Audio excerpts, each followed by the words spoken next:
네, 시청자 여러분, 스픽스의 디톡스 시작합니다. 오늘도 출연하신 도움말 주실 분들을 소개하겠습니다. 김종대 전 국회의원 그리고 신인규 정당 바로 세우기 대표와 함께하겠습니다. 안녕하세요. 안녕하세요. 네, 안녕하세요. 안녕하세요. 예, 총선이 지난 지 한 달 하고도 열흘이 넘게 지났는데 여전히 전국이 어지럽습니다. 특히 이 어지러움은 용산에서 출발하는 게 많습니다.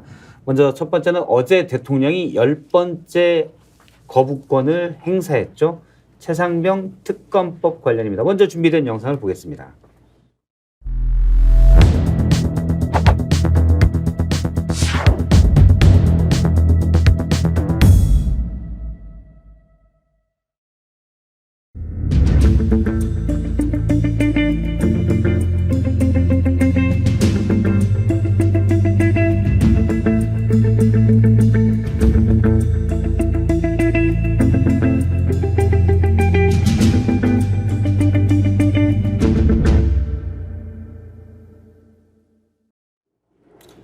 예, 한 해병대원의 억울한 죽음 이후에 수사 외압이 있었다. 그것도 바로 대통령으로부터 외압이 있었다는 의혹이 일었고 고발됐고 공수처가 수사 중입니다. 하지만 수사는 미진하고 그래서 특검이 국회에서 야당 주도로 통과가 됐는데 대통령이 거부했습니다. 그런데 이번 거부권은 좀 성격이 달라요. 왜냐하면 이거는 그냥 여러 이 정책에 관한 게 아니고 대통령 또는 대통령실을 향하고 있는 의혹에 대한 특검법인데 대통령 본인이 거부를 했습니다. 먼저 사실 이 최상병 특검법에 제일 이 문제를 가장 목소리 높여 외쳤던 분이 김종대 전 의원님 아닙니까? 뭐 또 새삼스럽게 또 그걸 또 강조해 주시고. 우리 그런 거 있으면 강조해야죠. 뭐 사실 좋습니다. 총선 전부터 이게 가장 큰 이슈가 될 거다라고 얘기를 작년부터 전 특검위원회가 그렇죠. 이제 앞으로 정치 지형이 될 거라 그랬고. 이 문제를 밝혀야 된다라고 했는데 정말 말씀대로 총선 전부터 3월부터 최상병 문제가 가장 크게 지금 이슈가 됐습니다. 네. 대통령이 그래 거부했어요 어제. 근데 조금 유심히 봐야 될 거는 제가 언론 논조를 다 봤는데. 예. 저 오늘 대통령실에서 방금 나온 대로 어제 그 헌법 정신에 위배되고 상권 분립에 위배되고 이 논리를 받아 적는 언론은 한 군데도 없다만. 그러니까 제일 그나마 저 특검 거부에 완문곡한 논조가 이제 보수 언론에서 일단 공수처 수사를 좀 지켜보자. 이게 최대치고. 중앙일보가 그렇게 썼죠. 대통령실 혼자만 저렇게 떠들고 있어요. 그러니까 대부분 뭐 중도 언론까지도 특검 거부하고 이 국민이 무섭지 않냐. 이 후폭풍을 어떻게 감당하려고 그러냐. 참 걱정되는 그 논설이 대다수고 예. 최대치가 조금 공수처 수사 좀 더 보고 결정하자. 이게 최대치인데 혼자만 대통령실 혼자만 저 특검을 그냥 악마화하고 예. 폐륜화하고 이러고 있어요. 지금 혼자만 떠들고 있지 옛날에 받아 적던 언론도 저 말을 안 받아 적는다는 예. 데 문제가 있는 거예요. 이게 지금. 지금 말씀 이제 해석하자면 이미 보수 언론에서도 이른바 보수 언론에서도 윤 대통령이 보수의 정신을 지키고 있지 않다. 아니 손절했다. 이렇게 예를 들면 동아일보 요즘 저 단독 기사 내는 거 보십시오. 동아일보 요즘 제일 세요. 방금도 전화 받았어요. 왜 이래 집요한지. 지금 기사 잘 써요. 예. 동아일보는 사설은 각이 훨씬 셌습니다. 그러니까 보수 언론조차도 이라면은 대체적으로 공감되는 형상이 돼 있다. 뭐 보수가 완전히 찬성은 아니지만 그러나 이 정도까지는 이거 우리가 불리하지 않냐. 그래서 계속 거부할 때 명분이 안 쓰지 않냐. 여기까지는 공감하더라 이거요. 여기까지 이 정도면은 상당히 높은 수준의 어떤 또 광범위한 어떤 여론이 형성돼 있다는 반증이에요. 지금 말씀 보수 언론까지 그러는 건 이건 정파적 이슈가 아니다. 당연히 대통령이 민심을 받아들여서 거부권을 행사하지 말았어야 되는데. 그런데 혼자 저라니 이게 무슨 얘기냐 하면은 과거에 그 거부권 행사할 때 예컨대 뭐 간호법이다, 방송법이다. 이럴 때는 다 보수 언론하고 해가지고 강한 두터운 방어벽이 있었어요. 그렇죠. 그리고 사실은 여러 가지 논란의 여지가 많았던 게 사실인데 이번 경우에는 이거는 총선의 민심이자 대다수가 이런 정도가 국가가 사법 질서의 정의를 실현 못한다는 건 좀 심하지 않냐. 그리고 또 많은 국민들은 정말 진실에 대해서 타는 목마름으로 이거에 대해서 갈구하고 있는 또 층들이 있고 이러다 보면 더 이상 외면해서는 안 된다. 이 정도가 나는 일반적인 어떤 그 만남의 지점이라고 보는데 예. 대통령실 혼자만 저러게입니다. 신기 변호사님은 어떻게 보셨어요? 우선은 윤석열 대통령이 지금 이 사단을 다 일으킨 거기 때문에 이분이 공교롭게도 과거에 특검에서 아주 맹활약을 했던 특검 에이스 아닙니까? 사실 국정농단 특검으로 대통령이 맞죠. 됐다라고 봐야죠. 아니 사실 박용수 특검인데 실질은 윤석열 특검이라고 그렇죠. 봐도 무방할 만큼 많은 국민의 기대를 받았고 또 그 성과도 냈습니다. 근데 지금에 와서 내가 특검을 받는 거는 못한다. 그러니까 내가 특검을 하는 건 되는데 받는 건 안 된다 이러고 있으니까 참 옛말에 그 낯짝 두껍다 이런 말 하는 것처럼 낯짝이 너무 두꺼운 거 아닌가. 물리적인 걸 얘기하는 건 아니죠. 물리적인 것도 두꺼울 것 같아요. 뭐 심리적인 살이 더 쪘을 수도 있으니까요. 예, 알겠습니다. 예, 근데 어쨌든 낯짝이 너무 두껍다라는 생각이 들고요. 이게 지금 뭐 삼권 분립 헌법 정신 운운하고 있는데 지금 이 최혜병 특검을 거부하는 것 자체가 대통령이 자기 스스로 성역화 만드는 거 아닙니까? 이거야말로 민주공화국의 기본 원리, 우리 헌법 1조를 위반하는 거기 때문에 저는 바야흐로 윤석열 대통령이 이제 집권 3년 차에 들어서서 제왕 선언을 한 것이다라고 저는 보거든요. 이는 제왕 선언을 했고 과거의 윤석열과 지금의 윤석열은 이제 싸우는 대립 관계로 접어든 것이다라고 저는 판단을 해서 어제 거부권 행사로서 윤석열 대통령은 대통령의 자격을 잃어버렸고 대한민국 국민은 민주주의를 잃어버렸다. 저는 그렇게 평가합니다. 제가 눈여겨본 장면은 지금 뭐 두 분 말씀 또 있고 눈여겨본 장면은 어제 정진석 비서실장의 브리핑 그리고 법무부의 입장 나왔던 건 법무부 입장은 제가 뭐 쭉 보지 못했었지만 정진석 비서실장의 브리핑을 보면 팩트가 틀린 게 좀 있어요. 그러니까 여야 지금까지 특검이 25년 동안 13번인가요? 있었는데 여야 합의로 안 된 특검은 전례가 없다. 이렇게 얘기를 했고 그다음에 특검 추천권이 야당에 있어서 안 된다. 그것도 역시 전례가 없다는 취지인데 팩트가 둘 다 틀려요. 근데 일단 팩트를 맞는 얘기를 해야 이걸로 논리나 명분 싸움을 하는데 실제 여야 합의 안 된 특검이 BBK 특검이 있었고요. 예. 그다음에 드루킹 특검과 그 당시는 이제 민주당이 여당이었는데 드루킹 특검도 야당이 그 추천을 해서 됐습니다. 당시 야당이 특검을 추천하게 돼 있었고 그리고 국정농단 특검도 당시 야당이 특검을 추천하는 권한을 가져갔었습니다. 근데 대통령 비서실이면 우리나라 에이스들이 다가 있어야 되는 곳인데 비서실장으로 하여금 팩트 안 된 얘기를 하게끔 만드는 건 전 납득이 안 되더라고요. 근데 이제 에이스가 아니라 이제 권력의 딸랑이들이 가 있기 때문에 저는 그런 결과가 자연스럽게 도출될 수밖에 에이스가 없다. 아닌 사람들이 갔으니까. 한 권력 딸랑이들이죠, 솔직히 얘기해서. 제가 뭐 너무 표현이 과하다고 생각이 드신다면 네. 본인들의 자세를 저는 고쳐 앉아야 될 것이다라는 생각이 들고요. 그 정진석 비서실장은 국회 부의장까지 지내신 분인데 저는 참 어제 그 이야기를 듣고 좀 기가 막혔습니다.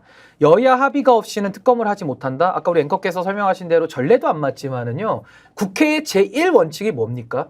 표결 아닙니까? 결국에는 합의를 해서 모든 걸 처리하면 제일 좋은 거고 그게 안 될 때 최후적으로는 표결을 해야 되기 때문에 우리가 이번에도 총선한 거 아닙니까? 그 다수당 소수당이 나오는 거잖아요. 그래서 저는 표결 원칙을 망각한 정진석 실장의 거의 뭐 정신 나간 소리라고 저는 보는 것이고 과거에 뭐 특검과 얘가 비슷합니다만은 탄핵 한번 보시죠. 노무현 대통령 탄핵 때 그 탄핵이라는 특검보다 훨씬 더 중차대한 정치적 이벤트를 뭐 합의해서 처리했습니까? 그냥 밀어붙였거든요, 본인들이. 그래서 저는 뭐 전혀 맞지 않는 얘기들을 하고 있는 것이고요. 뭐 특검의 원칙에 맞지 않는다. 뭐 이 얘기도 제가 이따가 뭐 좀 더 부연 설명하겠습니다만은 뭐 수사 중인 사안을 특검하지 않았다라고 하는데 대부분의 특검이 수사 중인 사안이 특검이었습니다. 아니 근데 저는 이거 긴 말할 필요가 없이 그냥 윤석열 특검을 갖다가 반박을 하면 그렇죠. 본인들이 할 말이 없어져요. 그래서 저는 좀 논리다운 논리를 만들어 와야 우리가 토론이 되는데 사실 이 사안은 토론이 필요 없는 답이 딱 나와 있는 사안이기 때문에 전 대통령실이 정말 매우 곤궁한 위치에 지금 처해 있구나. 그러니까 아무 말이나 내뱉고 있는 거 아닌가라는 생각이 좀 듭니다. 일단 그리고 사실 맨 처음에 특검이 온노비 특검 아닙니까? 1999년에 온노비 특검인데 김대중 전 대통령 때 당시 검찰총장 부인에 대해서 온노비가 있었다라는 거를 특검을 가자라고 해서 야당이 해서 했는데 사실 나중에 이 특검은 뭐 결과가 별게 없었어요. 이게 실패한 온노비였다로 귀결이 됐지만 당시 야권에서는 이효 여사도 로비를 받은 게 아니야라는 의혹을 가지고 사실 했었거든요. 근데 그 25년 전에도 그 특검을 받아들인 건데 지금 이번은 대통령의 거부권이 좀 다른 거는 대통령실에 대한 겨냥을 그러니까 헌법적 권한이라고는 하지만 겨냥한 특검을 거부하는 건 좀 이거 이해상충이 아니냐. 그런 지적이 면이 있어요. 있어요. 그러니까 이거는 대통령 특검이라고 봐야 됩니다. 예, 대통령은 자기는 저 특검 안 받겠다. 나는 조사받을 수 없다. 자, 예, 이런 어떤 그 굉장히 어떤 예외적이고 성역화된 의식을 이렇게 그냥 막 드러내는 중인데 이게 사실은 저도 걱정이에요. 이거 어떻게 감당하려고 이러나. 진짜 이게 감당이 되겠나. 지금은 국민들이 어안이 벙벙하지만 곧 분노로 구체화되고 바뀐다고. 예. 그러니까 이게 지금 보면은 사실은 대통령이야말로 특검의 폐해를 또 잘 알기 때문에 그런 거 아닌가. 없는 죄도 만들었잖아요. 그게 특검이라고 보는 거 아닙니까? 그러니까 이제 심지어는 죄가 있기까지 한대. 이런데 뭐 별의별 게 다 나올 거라고 하는데 지레 겁을 먹은 거 아닌가. 그러니까 사실은 이게 정말 떳떳하다면 특검을 받아들여서 의혹을 풀면 국정 동력을 더 가져갈 수 있지 않나. 그러니까 야당의 무리한 정치 공세였다는 게 입증이 되면 사실은 국정 동력은 더 가져갈 수 있지 않을까라는 생각도 해봐요. 아니 그러니까 근데 지금 전제가 이제 떳떳하다면이죠. 예, 사실 이럴 때 진짜 용기 있는 지도자라면은 특검까지 나오고 있는데 적어도 이 부분에 대한 어떤 대통령의 특권에 물들지 않고 내려놓을 건 내가 내려놓겠다. 그리고 지금까지 있었던 비정상은 원상 회복하고 박정원 내량은 공소치하할 수 있도록 뭐 여러 가지 어떤 자기가 할 수 있는 일은 다 하겠다고 해야 이거 겨우 그래도 국민들 마음이 좀 수그러 들뚱말뚱한 거고 그게 앞으로 3년을 버틸 수 있는 시작점이 돼야 되는 거죠 원래는. 근데 이런 식으로 버티기로 들어가게 되면은 제가 보기에는 이렇습니다. 어쨌든지 간에 한 고조 꼴이 나는 거예요. 한 고조 유박 꼴이. 하도 정치를 개판으로 하니까 보다 못해 뭐 강태공인가 누가 그랬잖아요. 아니 말을 타서 천하를 얻었으면 이제는 말에서 내려 정치를 하셔야지. 계속 말 한 장에 앉아 있으면 어쩌시렵니까? 그런데 지금 칼제비로 말 타고 대통령이 됐으면 이제는 내려와서 정치를 해야 되는데 아직까지 말해서 나 못 내리겠다고 안달복달 하는 거거든. 그렇게 되니까 그때도 간신들이 바로 해가지고 특히 부인은 아주 중국 3대 악녀 중 하나 아닙니까? 이래가지고 나라가 개판돼가지고 제가 한고조 부인은 잘 몰라서 전한 후한 그건 뭐 나중에 설명해 드릴게요. 예. 이래가지고 나중에 그냥 그 나라가 어지러워서 그래서 삼국지가 탄생한 거죠.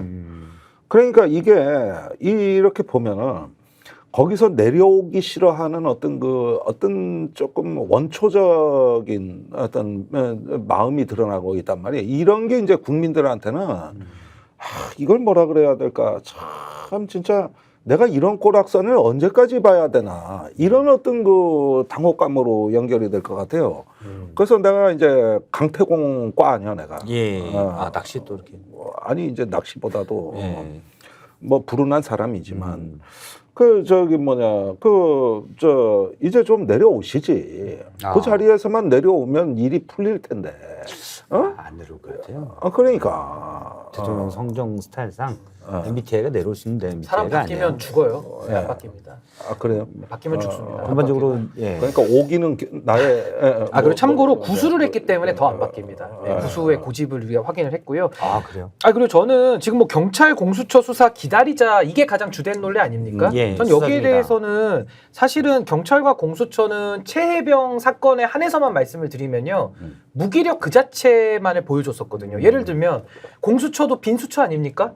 빌공짜 써서 이 빈수처로서 이종섭 핵심 피의자의 호주 출국까지 막지도 못했어요. 출국 금지 해놔도 법무부가 풀어버리는 그렇죠. 어처구니 없는 일을 출국 금지 당했고요. 유지를 요청했는데 법무부가 풀어줬죠. 근데 거기에 대해서 아무런 저항도 못하지 않아요. 제가 만약 공수처 검사면요, 법무부 장관도 이거 체포해서 수사해봐야 됩니다. 제가 공범으로 제가 볼 때는. 근데 못했고요. 공수장 후보자로.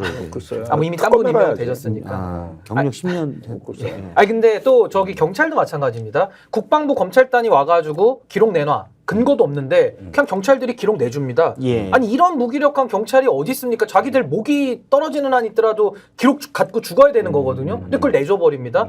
이런 경찰과 공수처를 믿고 기다리자라는 것은 진실규명하지 말자라는 말로밖에 안 들리는 거고요. 또 하나는 특검이 2016년도에 어떻게 됐습니까? 야당 추천을 했죠. 그때 국민의당 박지원 대표가 추천을 해서 예. 박영수 특검이 들어왔는데 그때 당시 에이스 검사가 누구냐? 윤석열 검사. 왜 에이스였냐면요. 국정원 댓글 수사를 하면서 박근혜 정부에서 좌천을 당해가지고 4년을 고검을 전전했어요. 그러다 보니까 가장 박근혜 정부의 국정농단을 윤석열 검사가 수사하면 공정성과 중립성이 확보된다라는 논리로 들어와서 수사팀장 했거든요. 예. 그럼 지금도 물어봅니다. 윤석열 정부 들어와서 이창수 서울중앙지검장이 밝히는 진실이 진실일까? 아니면 신인규가 들어가서 특검에서 밝히는 것이 공정하고 중립적인 특검일까?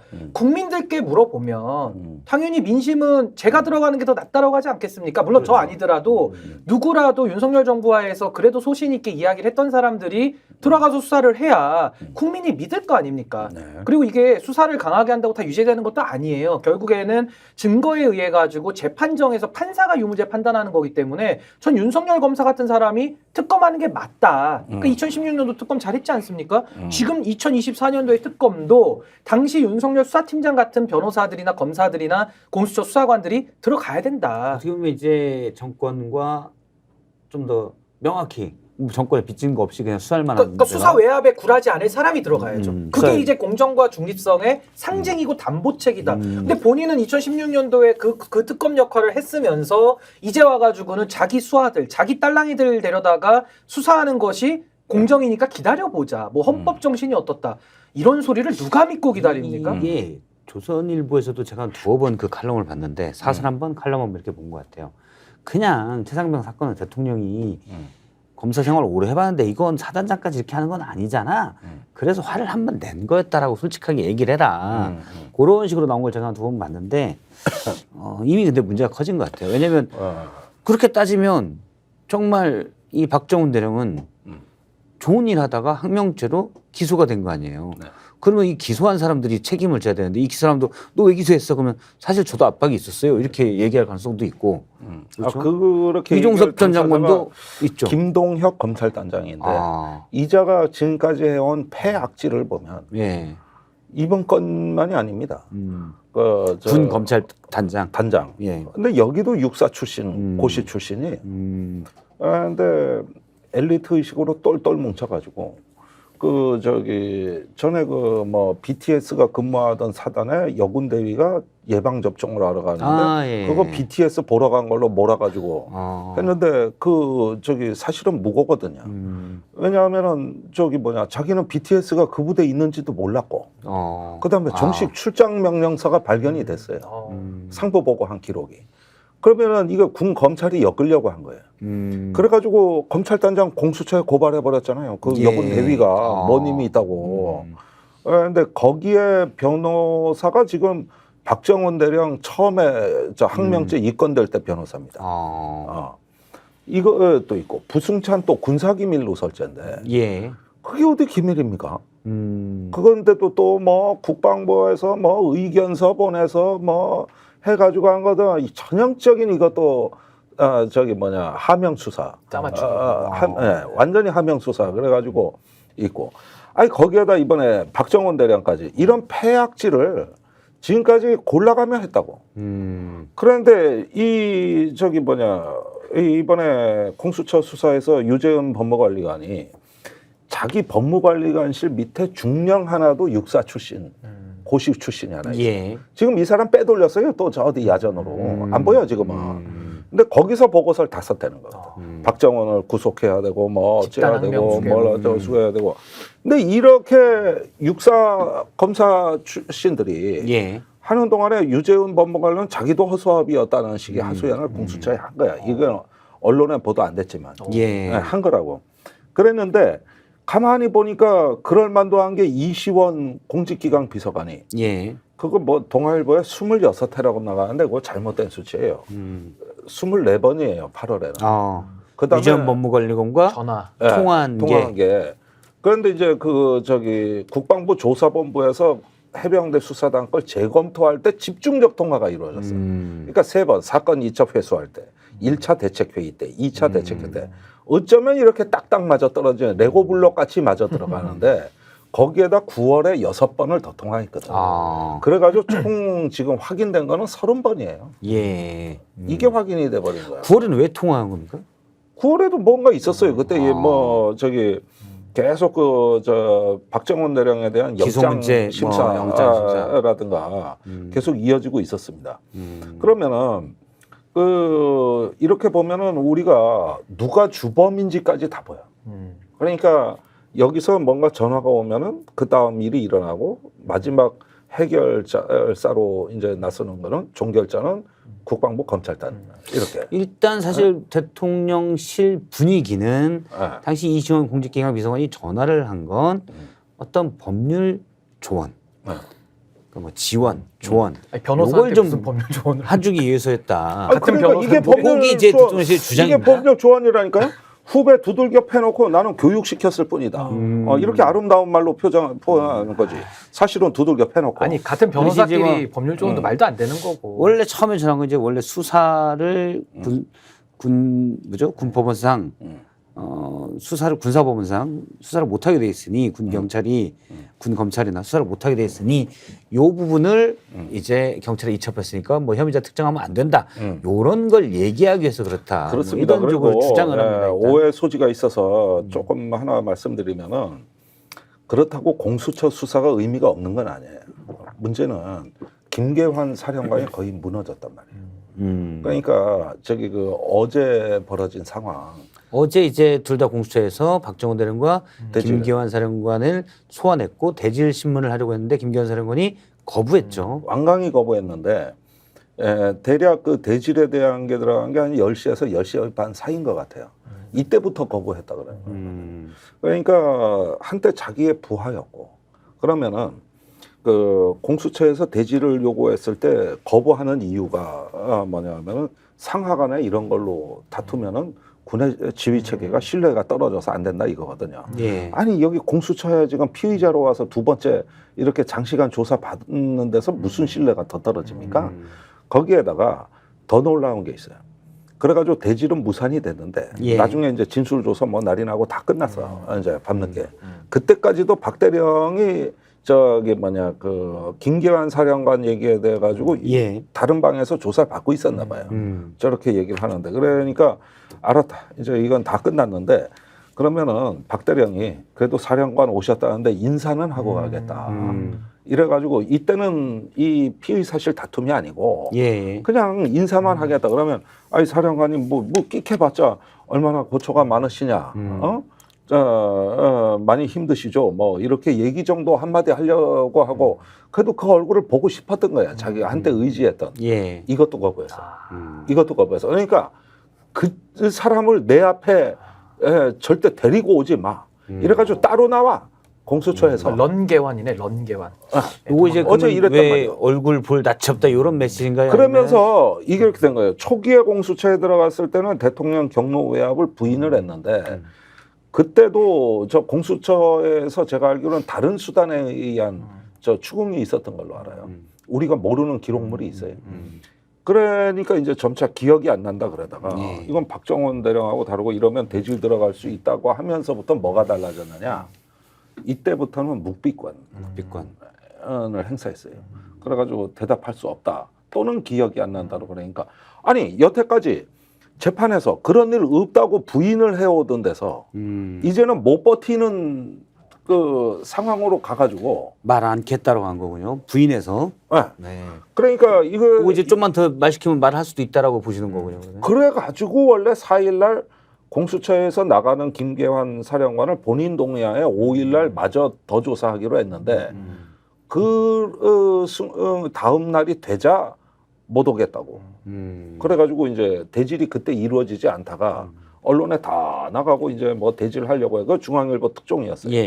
그러다가 이번에 이제 하려고 그러니까 완강히 거부하는데 이미 제가 보기에는 대질만은 안 된다. 이 준비를 하고 나온 거예요. 그러면은 이거 하고 또 그 직전에 벌어진 박정원 대령 공판하고 4차 공판 거기 저기 뭐냐 그 유재은 법무관리관이 증인으로 나왔지 않습니까? 근데 이거 하고 보면은 전반적으로 여기는 이제는 대통령 방탄 그 대오는 무너졌다고. 자기 변호하기도 급급해. 자기 살 길 찾기도 급급한 상황이에요. 이게. 근데 저는 여기서 중요한 게 뭐냐면요. 이게 국기문란 사안이거든요. 자꾸 이게 뭐 군내 사건으로 많이들 이해를 하시는데 전 이건 국기문란 사안이고 중요한 인물이 누구냐면요. 유재은 법무관리관의 직속 상관인 신범철 국방부 차관, 이게 전 차관이죠. 예. 그리고 안보실에 있는 임종득 2차장, 그다음에 윤석열 대통령.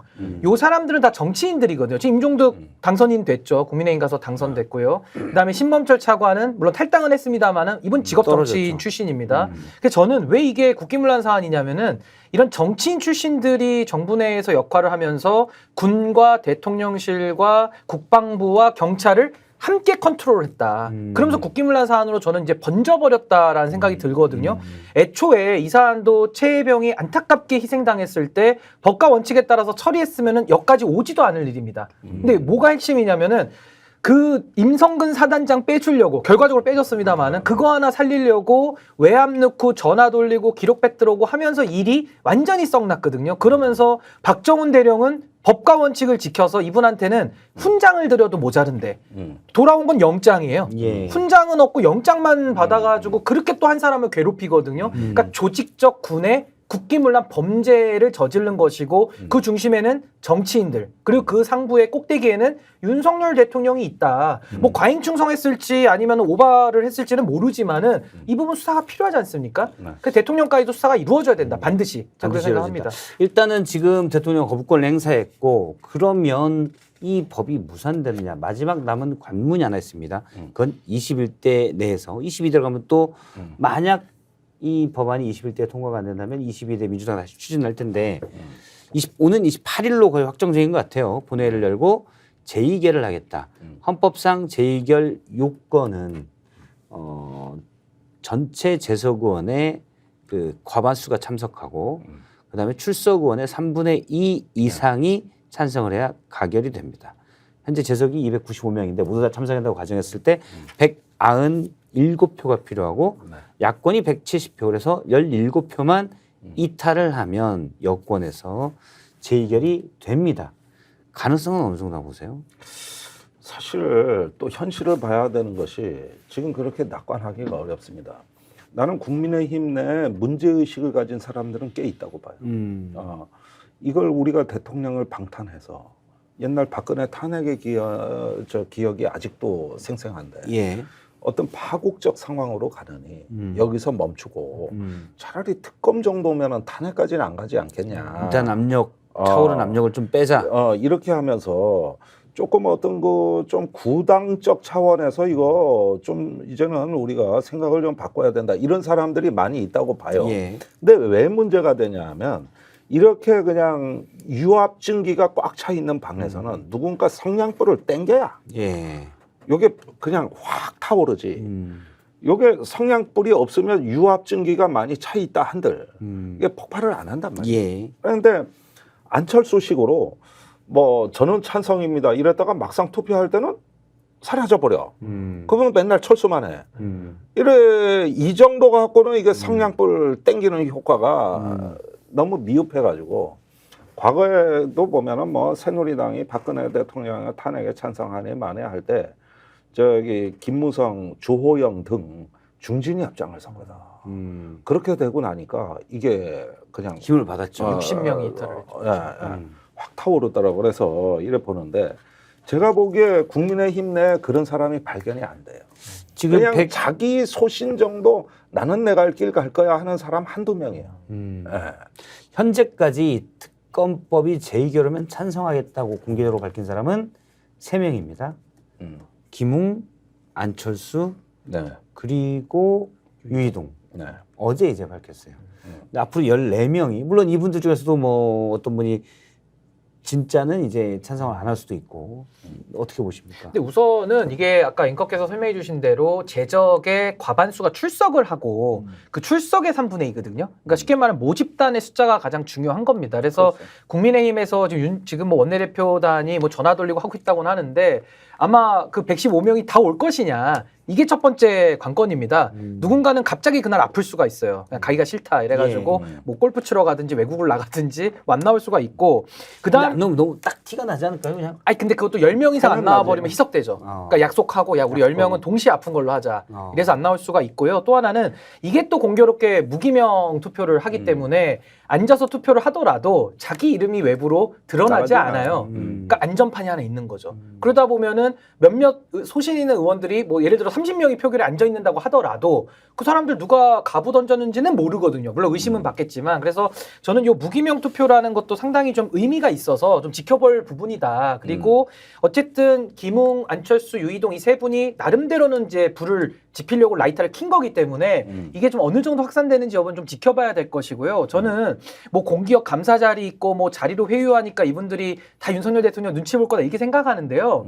실상 그렇지는 않습니다. 왜냐면 이분들이 정치인이고 다 어디 선출직으로 나가서 국민으로부터 표를 받는다는 건 다 알거든요. 근데 이렇게 대국민 압박이 들어오고 모든 국민이 그날 28일 뉴스를 주목하는데 여기서 나가거나 아니면은 뭐 추경호 원내대표에게 뭐 부역을 한다? 이렇게 해가지고 윤석열 대통령 방탄에 쓰이면요. 그냥 방탄 쫓게 되는 거예요. 제가 볼 때는. 방탄 쫓기로 본인을 그냥 사장시키는 거죠. 그래서 저는 그런 식의 21대 국회를 마무리하고 싶지는 않을 것이다. 그분들이 차기에 이제 선거 나가고 싶은 욕망이 또 있기 때문에 저는 그렇게 뭐 감사짜리 하나에 마음 넘어갈 그럴 가능성보다는 조금 더 소신 투표를 지켜볼 필요가 있다. 저는 그렇게 생각합니다. 그러면 정말 희망이 있죠. 제발 좀 됐으면 좋겠어요. 그러니까 이럴 때는 지금 그 일부 보수 언론의 뭐 농객들이 얘기하는 대로 정말 우리 보수가 어떻게 하다 이렇게 됐느냐. 이러다간 다음 선거 없다. 이런 것들을 그래도 누군가 표현을 해주고 거기에서 공감을 얻을 수 있는 정도의 어떤 액션이 나와줘야 된다는 거예요.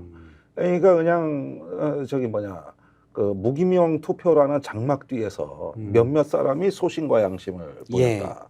이거 갖고는 내가 보기에는 국민의힘의 앞으로 개혁과 혁신을 바라보기에는 정말 전망이 어둡단 말이에요. 어떤 분은 그런 얘기를 하더라고요. 이번에 특검법이 통과가 안 되면 윤석열 정부 후반으로 갈수록 예를 들어서 내년 말 정도만 지나도 여권에서 새로 나온 대선 주자는 무조건 민심을 얻기 위해서 이거 특검하자고 할 거다. 그러면 오히려 정권 후반기에 특검하면 더 털린다. 이때 차라리 맞음에 맞고 가야 된다. 윤석열 대통령이. 그러니까. 이런 얘기를 또 하시는 분도 있습니다. 아니 그런 얘기가 내가 듣기에는 궁시렁궁시렁하는 소리로 들린다 이거예요. 진짜 진정성 있게 정말 그렇게 생각의 전환이 필요합니다. 이렇게 하면서 어떤 당에 대한 지금까지 볼 수 없었던 새로운 에너지와 새로운 진정성으로 얘기를 좀 더 해줘야 그래도 조금 가시권에 들어오는데 도대체 이게 한길 사람 마음속은 알 수가 없다고 이게 뭔지 모르게 이렇게 되다가 한 몇 표 정도 만약에 이렇게 넘어오는 수준이라면은 이거는 그다지 유의미한 어떤 그 결과가 아닙니다. 사실 그래서 박주민 민주당 원내수석은 말씀하시죠. 요번에는 적어도 더 최악의 경우에는 부결이 되더라도 두 자릿수 이상. 10석 이상은 10석 이상은 이탈표가 나오면은 또 그걸 갖고 해석의 여지는 남기는데 그마저도 안 된다 그러면 이거는 뭐 이제는 어떤 정치의 기능이 여권 내에서는 사라진 거예요. 그러니까 하나의 어떤 공론을 결집하는 그래서 이 민심을 결집하는 기능으로서의 우리가 하는 전통적인 여당 플랫폼이라는 기능은 이제 사라지는 거다고 봐야 되는 거죠. 그러니까 저는 여론과 언론의 기능이 이 남은 일주일 가장 저는 중요한 역할을 할 것이다. 저는 끝까지 포기하지 않고 최대한 압박을 해서 그 소신 투표를 이끌어내는 것이 저는 가장 중요하다고 생각하고요. 저는 이제 희망을 섞어서 좀 말씀드리자면은 만약에 제2결이 통과가 됐다. 뭐 한 표 차이로라도 통과가 되면 되는 거잖아요. 되는 순간 윤석열 대통령은 실질적으로 탄핵을 맞는 것과 똑같습니다. 이건 탄핵당한 거랑 결과값은 똑같습니다. 그래서 앞으로 이제 어떤 상황에서 어떤 이슈를 가지고 대통령 탄핵이 올라갈지는 좀 더 지켜봐야겠습니다만은 이번 제2결이 확정이 되면 법률로서 그럼 윤석열 대통령은 그렇게 받기 싫었던 특검도 받아야 되고 탄핵의 효과까지 같이 더블로 누린다. 그러니까 요거를 꼭 명심을 해야 될 겁니다. 그러니까 필사적으로 막으려고 그렇죠. 지금 난리를 치는 거지. 여당 그러니까. 내에서 민심도 잃게 되는 리더십이 없다는 게 증명이 돼버리면 이것도 상당히 이제 큰 문제가 되겠죠. 근데 이게 회복이 문제가 불가능한 되죠. 타격이거든요. 이게 되는 순간, 재의결이 되는 순간부터는 이제 데드덕에 완전히 진입해버린다. 저는 그렇게 봅니다. 일단 21대에 만약 통과가 안 된다면 22대에 다시 발의해서 통과를 시키겠다고 했는데 그런데 그건 시간이 조금 걸리죠. 패스트트랙에 다시 올라가고 그러면은 네. 최장 330일. 예. 이거 조금 시간이 더 걸릴 수도 있습니다. 걸리고 또 원구성부터가 벌써부터 뭐 이게 되지 않는 이상 어떻게 발의를 합니까? 이게 저기 22대 간다면은 또 지루한 싸움이 이루어지고 그런 교착 상태를 오히려 선호하겠죠. 국민들이 피로해진다고 보는 거죠. 그 원구 수사해도 상학상이 의미가 되니까. 없어요. 그러면서 수사해도. 이제 정쟁 그만하고 이제는 민생이다. 뭐 이런 사설 그렇죠. 실릴 거야 이제. 이제 어디서. 경제만 얘기하고 이제 해야 된다. 사실 요즘 대통령이 이제 경제나 정책 쪽으로 얘기를 많이 하기도 합니다. 아니 그것도 그렇지. 또 경제 얘기 안 나올 수가 없어요 지금 나라 상황이. 그렇죠, 그렇죠. 예. 그런 식으로 필요하기도 하면서 하고. 이제 어떤 그 이게 일종의 어떤 그린워싱 같은 새로운 이미지 세탁이 들어가는 것이죠. 사실은 그렇게 해서 시간 질질 끌다 보면은 어떻게 보면은 이제는 싸우긴 싸우는데 왜 싸우는지 나중에 가서 싸움이 길어지면 다 잊어버린다고. 그래서 이제 초기에 가치와 이런 게 희색될 가능성이 있고 예. 또 정치의 기능이 이제 퇴행하는 것이죠. 아니 그리고 저는 국민의힘 의원들이 뭐 이 방송을 볼지는 모르겠습니다만은 정말 꼭 한 말씀 드리고 싶은 게 그분들이 지금 21대 국회 마지막 본회의장까지 앉아 있고 이 중요한 표결을 하게 돼 있잖아요. 국민의 대표자들입니다. 국민의 대변자고요. 근데 윤석열 대통령이 자신들을 임명해줘서 거기 가 있는 게 아니잖아요. 21대 국회 때 우리가 총선을 했고 거기서 국민들이 한 표 한 표 민주적 절차에 따라서 권한을 위임한 거거든요. 그러니까 자기 맘대로 하라고 하는 게 아닙니다. 국회 그 헌법에 보면요, 국가 이익과 양심에 따라서 직무를 행한다고 국회의원을 규정하고 있어요. 그럼 무엇이 국가 이익이냐? 무엇이 당신들의 양심이냐? 그깟 자리 하나 받는다고 그깟 자신들의 진영 논리 지키자고 이 중요한 국면에서 소위 말하는 윤석열 대통령의 방탄 조끼가 되겠느냐, 그렇게 소모되겠느냐. 아마 이 중요한 변곡점에서 저는 의원들이 그래도 생각이 있다면은, 그리고 본인이 정치를 앞으로 더 하겠다라는 의지가 1이라도 있다면은 저는 가볍게 처신하기는 매우 어려운, 아주 어려운 이제 숙제가 다가오고 있다. 저는 그렇게 생각합니다. 알겠습니다. 동시에 어제 또 나왔던 게 오동훈 공수처장을 윤석열 대통령이 임명을 했습니다. 원래 추천은 2월 말에 국회에서 추천이 있었는데 2명의 후보자를 그 중에 이제 1명을 임명을 상당히 늦게 지금 했습니다. 일단 특검법이 통과되기까지는 앞서 만약에 21대 때 부결되고 재의결이 안 되고 22대에 다시 하면 패스트트랙하고 다시 시간이 좀 꽤 걸릴 건데 그때까지는 어쨌든 또 수사는 공수처가 해야 되는 거 아닙니까? 공수처 수사는 어떻게 전망하세요? 그러니까 일단은 제가 알기로는 일단 많은 자료가 축적돼 있다는 거. 공수처예요. 예. 그러니까 뭐 데이터 분석하는데 석 달 걸렸다 그랬는데 우리가 모르는 자료까지도 다 있는 것 같고 이런 부분들이 어느 정도 여건만 되면은 사실은 꽤 힘을 낼 수 있는 수사예요. 그런데 공수처 4부가 지금까지 검사 좀 지원해달라, 행정 지원도 해달라 이런 것들을 하나도 결제를 안 해가지고 예. 지금 고사 작전에 들어가 있다고. 그러니까 거의 외줄타기 하듯 수사를 해왔다. 근데 이제 처장이 임명되고 그 차장이 따라서 임명이 된다. 이제 이런 어떤 그 상황이 되게 되면 뭐냐 하면은 이걸 1차장이 일부장이 대행하는 거를 공수처장이 하는 거예요. 예. 그런데 뭐냐 하면은 뭐 괜히 자꾸 보고하라 그러고 뭐 그다음에 의견 제시하겠다 그러고 이런 식으로 되면은 이제 그나마 공든 탑마저도 예. 무너질 수가 있는 거죠. 이게. 공수처장이 뭐 원칙에 따라 수사하겠다라고 청문회에서는 얘기했지만 네. 사실은 구체적으로 어떻게 할지는 이제 지켜봐야 되는 거죠. 또 이번에 공수처장 오동훈 공수처장이 사실은 여당 추천으로 됐던 후보자로 올랐던 사람입니다. 그래서 그런 부분 때문에 또 의심하는 눈초리도 있습니다. 아니, 당연하죠. 뭐 그분도 뭐 보니까 뭐 원칙대로 안 사신 분이 뭐 원칙을 얘기하니까 뭐 할 말이 없는데. 예. 근데 제가 보기엔 그렇습니다. 이게 이 무렵에 민정수석 신설하고 공직기강 비서관 바꾸고 공수처장 임명하고 이게 1년에 다 따로따로 이루어지는 일 같겠습니까? 전부 불가분에 관련이 있는 거고 이런 거 지금 국정의 통치력을 회복하는 1순위는 기관 장악이에요. 제가 보기에는 검찰, 검찰, 국정원, 공수처 일단 기관 세력들에 대한 어떤 그 제대로 된 장악. 공수처는 사실 공수처법상 대통령이 개입하지 못하도록 돼 있는데 예. 또 모르죠 사실은. 안 모르죠. 물밑으로. 예. 저번 선거 때 안 보셨습니까? 한동훈 비대위원장이 저 공수처 보고 정치질을 한다. 뭐 한다. 이러고 법무부 저번에 출국금지 그 사태 때 못 보셨습니까? 공수처도 찬성해서 저 호주 대사 내보냈다. 아니 그냥 대놓고 거짓말하고 안 되면은 그냥 공수처가 소환 안 해서 이렇게 됐다고 예. 뭐 그냥 두들겨 패버린단 말이에요. 그러면은 이제 굉장히 처 내에서부터 일단 조금 약간 분열과 혼란이 이루어질 가능성이 높죠. 근데 이게 그 최혜병 사건이요. 굉장히 내용은 간단한데 어려운 수사입니다. 이게 왜냐하면은 첫 번째로 살아있는 권력을 직접 대면해서 수사를 해야 되는 부분이 하나가 있고 수사의 내용도 수사의 외압을 밝히는 거예요. 예. 그러니까 굉장히 어려울 수밖에 없죠. 그러니까 내용은 다 간단하지만은 이것을 해 나갈 때 뭐 영장을 청구하고 뭐 소환을 하고 기싸움을 할 때 굉장히 어려울 수밖에 없다 이런 생각이 들어서 저는 지금의 공수처는 사실은 공수처 자체도 미니멀한 조직이지만은 그 사부 거의 일개 지청도 안 되는 수준이에요. 이제 반부패 수사 2분하고. 예, 저기 뭐 진짜 조그만한 검찰청 지청 하나의 규모보다도 못한 데다가 공수처 전체가 그렇죠. 예, 근데 온갖 중요한 사건들 지금 다 몰려가 있거든요. 그러니까 이분들이 이 한 사건만 하는 게 아니에요. 그럼 사람이 뭐 한계가 있지 않습니까? 24시간 하루에 시간을 쓰는 건데, 그래서 저는 이거는 공수처에 맡겨가지고는 효과적이거나 효율적인 수사하기가 구조적으로 어렵고, 게다가 이 오동훈 처장은 방금 뜨끈뜨끈하게 대통령 임명장 잉크 말르기도 전에 온 분 아닙니까? 근데 오자마자 갑자기 막 돌변해가지고 특검처럼 수사한다고요? 바랄 걸 바래야죠. 인사청문회에서 박용진 의원이 재차 여러 번 물어봤거든요. 대통령 수사하냐라고 하니까 이 오동훈 후보자가 당시 청문회에서 오동훈 후보자가 제대로 된 답을 좀 안다가 원래 수사하는 대통령도 수사 대상이 되면 수사할 수 있는 것 아니냐.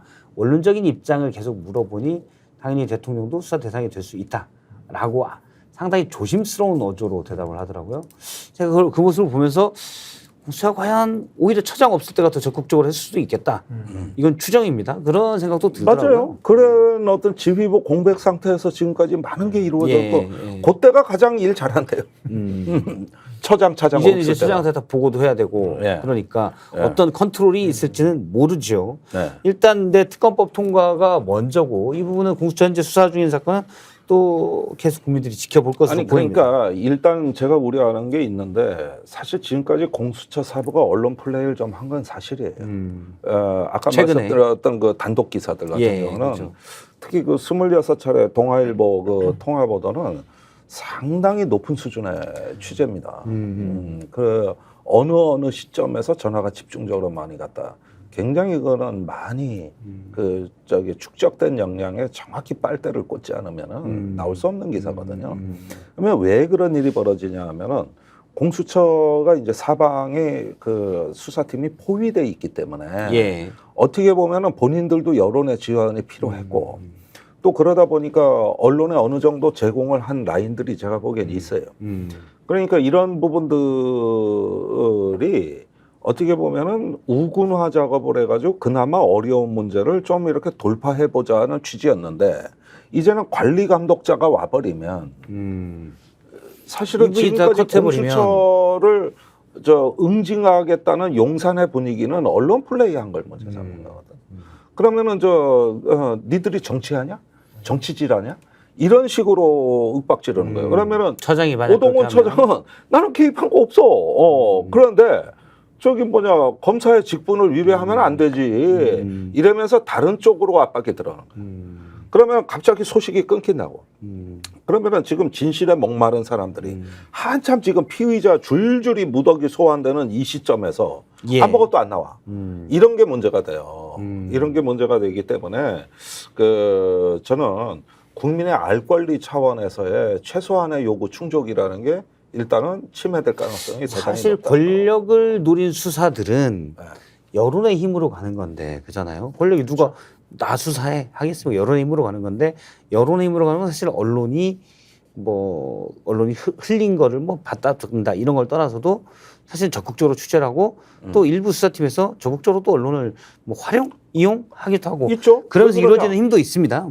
이렇게 분위기를 만들었기 때문에 네. 피의자들이 진실을 무서워하기 시작했고 와가지고 공수처가 사실은 언론에 나간 것보다 더 많이 갖고 있다는 사실을 알게 된 거고 이런 분위기를 통해 가지고 국민 여론이 또 응원하는 분위기를 형성을 해주고 예. 이게 다 맞물려 돌아가는 거예요. 그런데 워낙 역량이 지금 협소하니까 그렇죠. 문제가 되는 거긴 하지만은 새로운 처장이 오면은 더 잘 돌아가야 되는데 거꾸로 이런 부분에 대해 가지고 뭐 이제 어떤 기강 잡기, 예, 윤리 감찰 뭐 이런 부분들이 갑자기 변수로 등장해 보십시오. 제가 볼 때는 뭐 중간 한번 미스가 날 것도 같아요. 충돌이 한번 나든지 차장과 수사팀. 그러면 공수처에 박정원이 탄생합니다. 그렇죠. 내가 보기에는 그 지금까지 해오던 저 관성이 있기 때문에 예. 여기서 미흡하다고 하지만 멈출 수 있는 상황이 아니고 지금이 절정기예요. 그리고 잘 보십시오. 국회에서 그 특검 표결하기 직전에 가장 많은 증거가 대방출됐습니다. 예. 그때 통화기록, 또 소환 음. 이러면서 그게 갑자기 언론 보도가 풍성해지면서 국회 특검 그 표결이 있었던 거거든요. 예. 그러면은 국민들이 그때도 특검을 정말로 응원을 많이 하고 그랬던 이유는 이제 진실의 문이 열리고 있다는 느낌이 체감이 된 거고 이제 그 열리는 진실의 문을 대통령이 닫으려 하는구나. 필사적으로 못 열게 하는구나. 그게 바로 지난 취임 2주년 기자회견이었던 겁니다.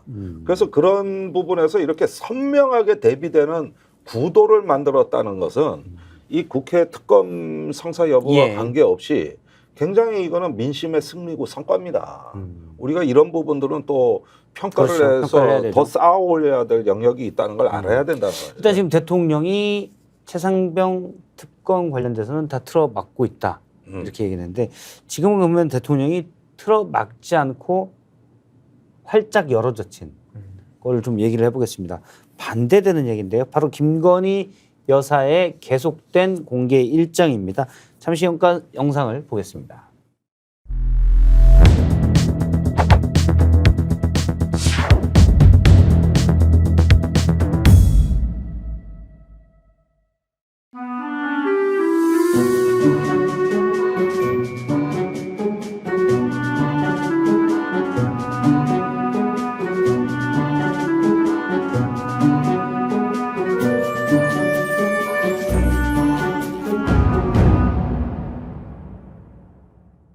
일단 여사가 차근차근 활동 범위를 넓히고 있습니다. 네.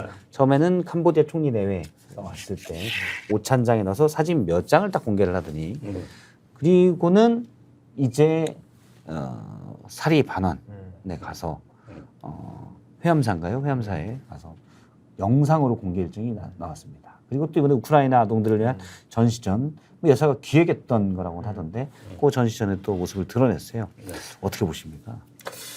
그러니까 잘하고 있는 거예요? 아니 그러니까 잠깐만 일단은 보니까 반가우셨어요 좀? 오랜만에 사진 보니까? 아니 그런데 상당히 수척해졌어요. 아 수척해졌어요? 네, 일단은 배에 힘주고 있는 건 아니고? 굉장히 좀 체형이 좀 예. 좀 뭐랄까 좀 너무 말랐다는 느낌도 좀 들긴 해요. 제가 이전 네. 모습들 잘 기억이 안 나서 그러는데 그거 뭐 그러면 혹시나 지금 수척해졌다는 표현 속에는 사실 수척했다기보다는 그냥 일단 좀 더 말라진 것 같다라는 거죠. 예, 이제 막 당신 농생 끝낸 아. 뭐 수도승 같아. 그럼 뭔가 뭐 이렇게 고민도 하고 어떤 스트레스 받아서 좀 뭔가 칼로리 섭취가 덜 됐다 이렇게 보시는 건가요? 좀 그렇게 봐요. 아.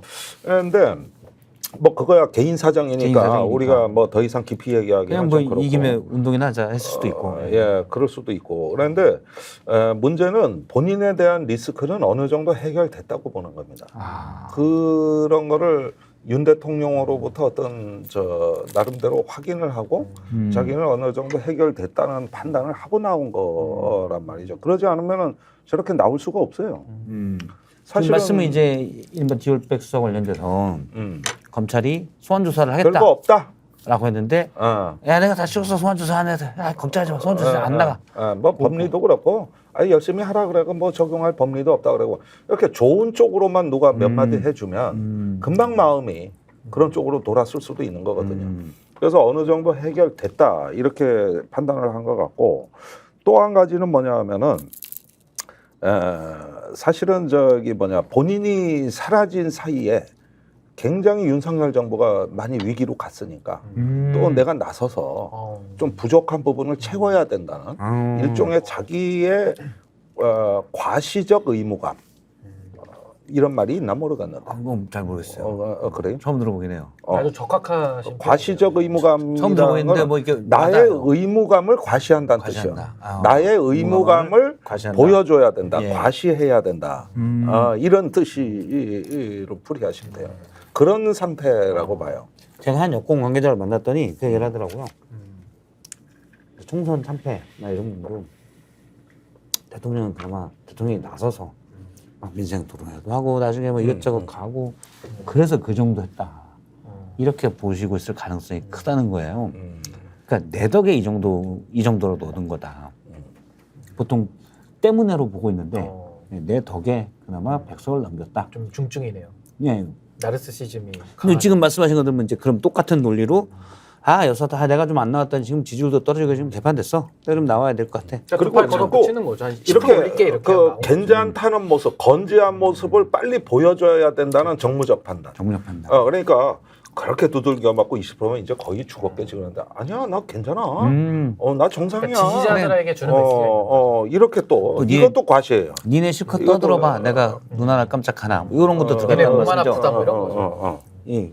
변호사님 어떻게 보세요? 그러니까 이제 그 김건희 여사가 받아야 될 것은 이런 국민적 관심보다는 수사를 받아야죠. 그러니까 이분이 갈 곳은 서울중앙지검장 내지는 특검 사무실인데 지금 뭐 해외 정상들도 만나고요. 그리고 뭐 여러 가지 지금 뭐 불교계 행사도 가고 이러고 있거든요. 근데 김건희 여사가 본인의 지금 이 부패 의혹 여기에 대해서 해결을 안 하고 있잖아요. 그러니까 모르쇠 하면서 아무렇지도 않게 지금 활동을 하고 있는데 해외 정상들을 만나면 국격 추락이고요. 왜냐면 뇌물 혐의를 받고 있는 사람이 배우자라는 게 알려지니까. 그리고 김건희 여사가 또 여론을 의식해서 자꾸 숨어 들어가면은 또 숨어서 비선 논란이 또 계속 나오거든요. 그러니까 활동을 하면 활동을 하는 대로 국격이 추락이 되고 또 활동 안 하고 움츠려들어서 숨으면은 숨는 대로 또 비선 논란이 나오기 때문에 이 사안은 윤석열 정부가 앞으로 이제 3년 차 남은 임기 3년을 이끌어감에 있어서 해결 안 하고서는 여사 문제 해결 안 하고서는 단 한 발짝도 앞으로 나갈 수가 없다. 그래서 그냥 해결은 안 됐지만 공개하는 걸로 해결됐다고 생각하고 그냥 나가는 우기기죠, 거다. 우기기. 예, 근데 우기기인데 이게 이제 뭐 우길 수는 있어요. 근데 문제는 국민 여론이 어떻게 반응하느냐가 더 중요하지 않습니까? 저는 김건희 여사 얼굴 보면 국민들이 반가웠을까요? 그냥 그동안 뭐 하고 있다가 이제 나타났냐라는 약간 그런 좀 질책도 많을 거고 어떻게 이렇게 사과 한마디 없이 저렇게 행동하느냐라면서 또 비판하실 거고 또 나가면서 계속 해외 정상 만나고 불교계 만나고 하면 할수록 국민들은 국격 떨어진다는 비판 안 할 수가 없거든요. 그 불교계를 처음 만난 것도 그러면 자비를 베풀어 달라 이런 메시지. 아니 가서 뭐 합장하면서 이렇게 두 분이 기도하는 장면이 나오더라고요. 전 그걸 보면서 우리 임기 채우게 해주세요 이렇게 기도하는 장면 아니냐 그런 생각이 들 정도로 하여튼 지금 뭐 윤석열 정부의 어마어마한 위기이고 그 위기를 초래한 직접 당사자가 김건희 여사기 때문에 윤석열 대통령은 이제 그 애달픈 사랑 때문에 김건희 여사 지키기로 지금 계속 가는 거 아닙니까? 저는 성공할 가능성은 제로다라고 저는 생각을 합니다. 일단은 여러 의혹에도 불구하고 나온 거는 무슨 해결됐어. 그건 의혹이 해결됐다는 게 아니라 의혹 때문에 당신이 다칠 염려는 없어진 것 같아. 왜냐 내가 검찰 인사를 다 해버렸으니까. 뭐 이런 맥락으로 지금 해석을 하신다는 그렇죠. 거죠? 예, 그러니까 과시가 1차 목적이에요. 그리고 자기들은 건재하다. 그런데 그런 이면에는 공허함도 있죠.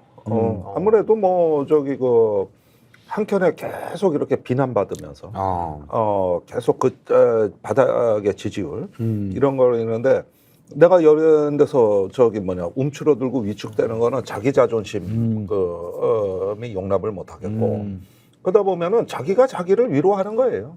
봐, 나 괜찮아. 스스로를 자기가 자리를 가면서 나는 할 수 있어. 나는 그래도 무소의 뿔처럼 혼자서 가는 거야. 예를 들어서 뭐 이렇게. 상담 전화 같은 거 익명으로 전화해가지고 사람들이 다 저를 싫어해가지고 제가 숨어 있는데 어떻게 해야 됩니까? 뭐 상담사가 자신을 사랑하세요. 그냥 뭐 다른 분들이 싫어해도 나가셔서 정정당당하게 행동하세요. 그랬을 가능성도 있는 거네요. 예를 들자면 그런 식의. 그러니까 요런 똑같은 사례가 압축적으로 아주 하나의 기가 막힌 메타포가 있어. 예. 요즘 넷플릭스에 예. 그 더 A 쇼라는 시리즈가 나왔는데 더 A쇼요. 8명이 나와서 하는 그 어떤 밀폐된 방에서 1층부터 8층까지 각각 방을 주고 그 안에서 살게 하는 게임인데 예. 거기에서 저 1층은 힘이 없어요. 장애인이고 돈도 제일 적게 받아. 그러는데 그러니까 사람들이 거기 화장실을 안 줬기 때문에 똥을 누면 그걸 어디 둘 데가 없어가지고 네. 1층 방에다 가지고 이제 도저히 사람이 살 수 없게 해버리는데 그러다가 이제 양심적으로 너무한 거 아니야? 그래가지고 투표를 해요. 그래가지고 옮기자 그 똥을 그래가지고 했는데 8층이 나와버린 거야 투표에 무기명 투표에. 예. 그 8층으로 다 옮기려고 그랬는데 문제는 도시락이 항상 8층을 통해 배달하거든. 이 여자가 방문 걸어 잠그고 도시락을 안 내버리니까 전부 굶어 죽을 지경이 되니까 찾아가서 저희가 잘못했습니다. 사정하고 다시는 이럴 일 없고 똥은 3층으로 다 옮기는 걸로 했다. 그러니까 그제서야 방문 열어줘. 그러니까 이때 저기 자기는 그동안에 너무 많은 기득권을 누리다 심판을 받는 건데 그때 나오는 그 도도함. 그러면 시청자들이 이제 자다가 벌떡 일어나 뭐 이런 게 다 있어 뭐 이런 식의 분위기를 유도하거든. 그게 요즘 국정 상황하고 똑같아. 똑같아 아주. 똥과 음식으로 비유해 주시니까 아주 이해가 잘 됩니다. 아니 그런데 예전에 그 비슷한 웹툰을 제가 본 기억이 있는데 머니쇼 뭐 이런 걸로 그래요? 투표해가지고 서로 그 제한된 상황 속에서 인간들의 그런 어떤 탐욕이나 뭐 이런 부분도 보이고. 네. 근데 저는 김건희 여사 활동과 요즘 좀 맞물려 봐야 할 보수의 상황이 뭐냐면요. 지금 윤석열 한동훈 이 갈등이 지금 전당대회를 앞두고 정말 끝으로 극단으로 치닫고 있거든요. 뭐 그게 뭐 작게는 뭐 백서 문제부터 시작해가지고 이제 전당대회 앞두고 뭐 한동훈 출마하냐 마냐 뭐 윤한 갈등 계속 얘기가 나오고 있잖아요. 심지어 극우 유튜버들도 요즘 제가 가서 방송을 좀 체크해 보니까 다 지금 각자 도생의 길로 가고 있습니다. 그래요? 그러니까 거의 내전 상황이에요. 카오스. 혼란 그 친윤, 자체. 친한 뭐 이렇게. 네, 그러니까 모두 만인에 대한 만인의 투쟁 상태로 지금 거의 뭐 근대 이전 상태로 지금 돌아가고 있기 때문에 예. 그래서 저는 이제 앞으로 윤석열 대통령이 좀 자신감을 가지고 검찰 통제했다, 특검 막았다, 우리 이제 김건희 여사 또 활동하라고 아마 이렇게 공간을 열어줬을 텐데 이게 이제 보수가 무너져 내리는 거하고 같이 연결해서 봐야 되거든요. 그러면서 급격하게 이 여론이 안 좋아지고 본인들은 통제했다라고 의도했던 대로 결과가 나올 거라고 생각하지만은 우리 세상살이가 의도한 대로 다 결과가 나오진 않거든요.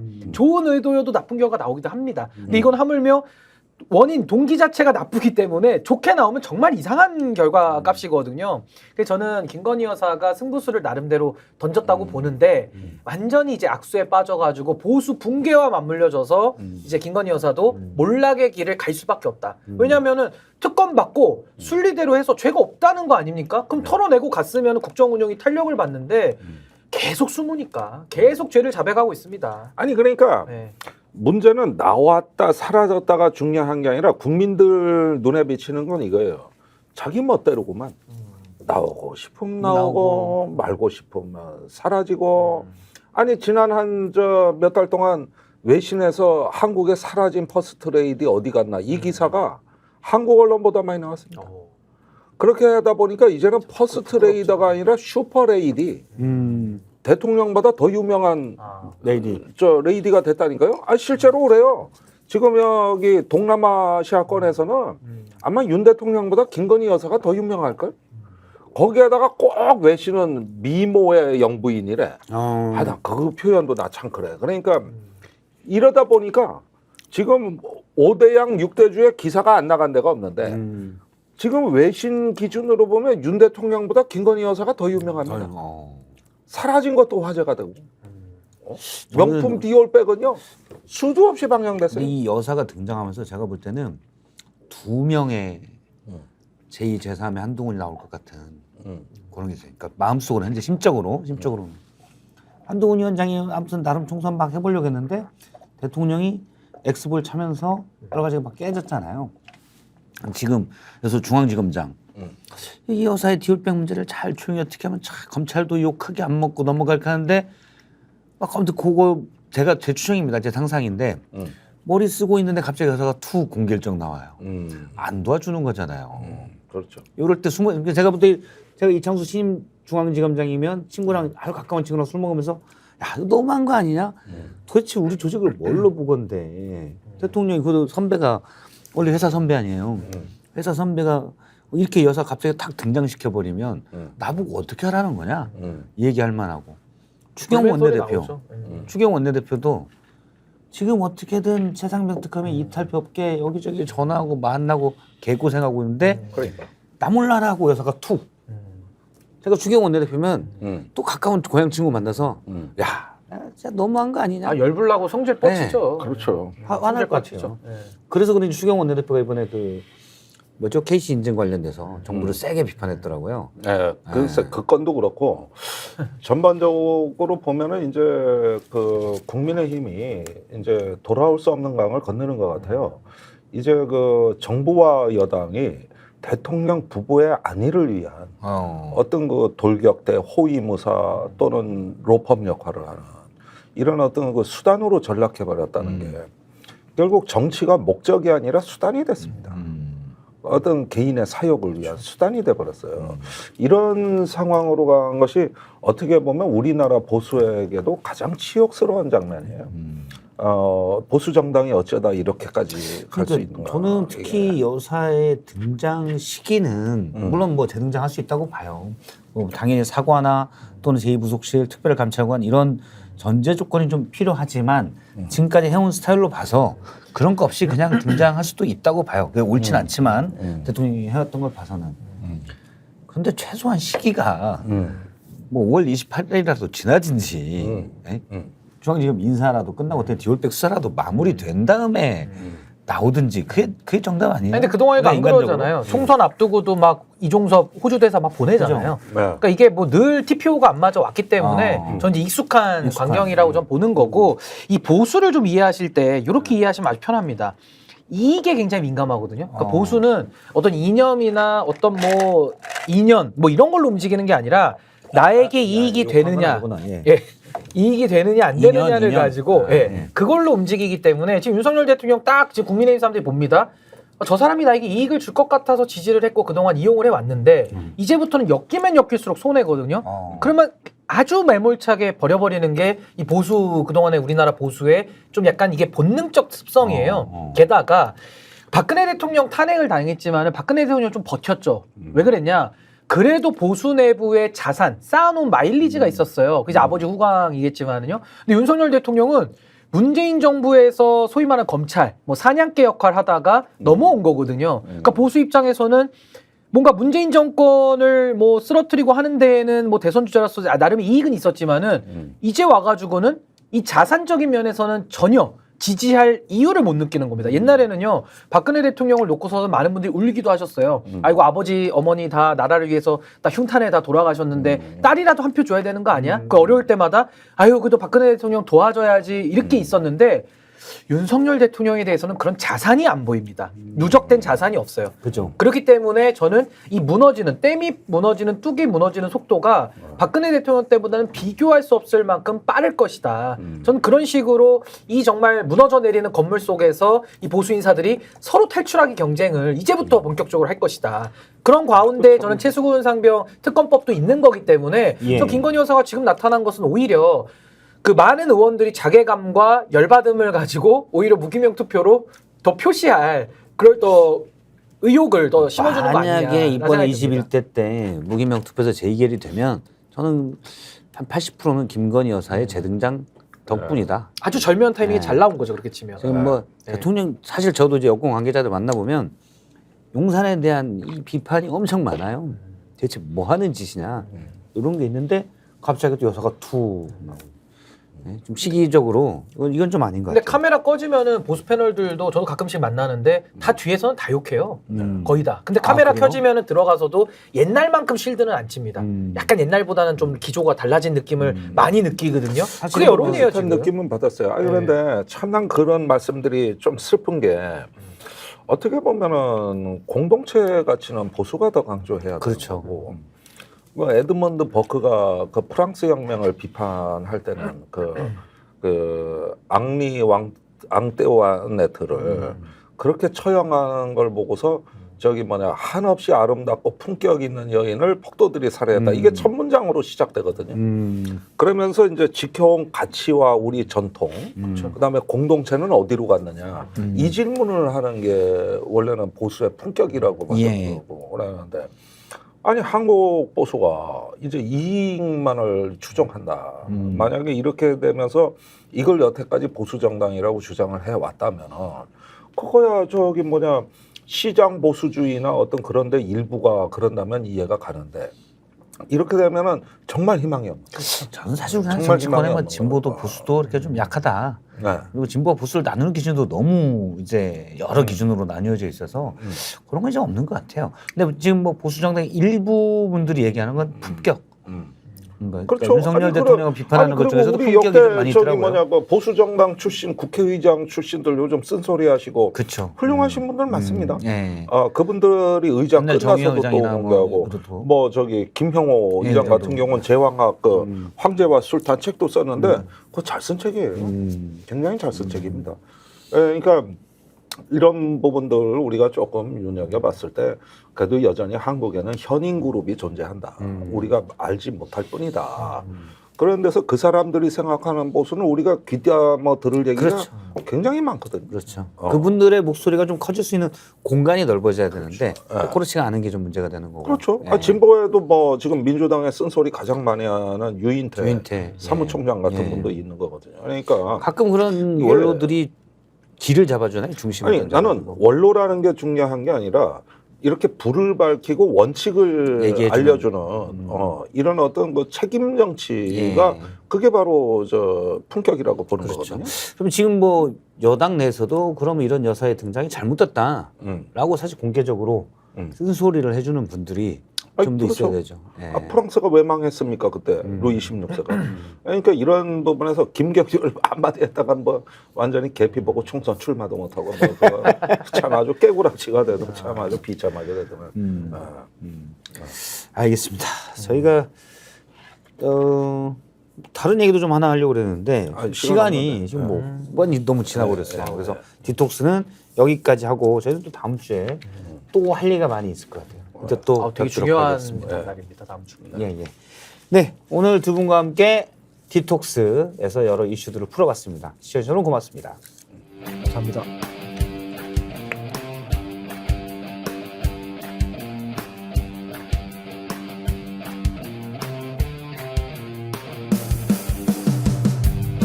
스픽스는 말하는 언론입니다. 대세는 유튜브, 그중에서 스픽스. 좋아요, 댓글, 구독, 알림 설정.